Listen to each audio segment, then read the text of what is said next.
Maman a eu un accident. Je pense non. Et puis, pourquoi pas? Cela arrive tous les jours. Répondre au téléphone et soudain, flancher. Cela arrive tous les jours et ce jour-là, c'est mon tour. Dans le hall de l'hôpital, Gabriel fait les 100 pas. Comme chaque fois lorsque je vois mon frère, je ne souhaite rien sinon qu'il me prenne dans ses bras. Ce jour-là, ce moment-là plus que jamais. Mais comme chaque fois, je ne sais pas dans quelle disposition il sera à mon égard. À l'égard du reste du monde en fait. Et je m'approche avec réticence, plus effrayée que rassurée par sa silhouette massive. Mon frère. Le 12e jour après l'accident, Gabriel m'appelle à l'aube, ivre. J'ai peur de me mettre dans le décor, annonce-t-il d'une voix d'ivrogne.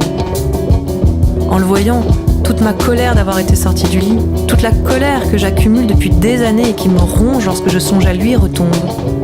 Il en va toujours ainsi avec Gabriel. En son absence, je le défie, le maudis, mais le voir me désarme, comme s'il convoquait les enfants que nous avons été et qui s'aimaient farouchement. Et pourtant, je demeure sur le fil, toujours sur mes gardes. J'ai peur qu'il ne m'échappe, peur qu'il ne claque la porte et de ne plus jamais le voir. Le déluge attendra, où je te tomberai dessus. Reviens mon frère enfin, avant qu'on ne se lasse ou avant qu'on ne soit plus.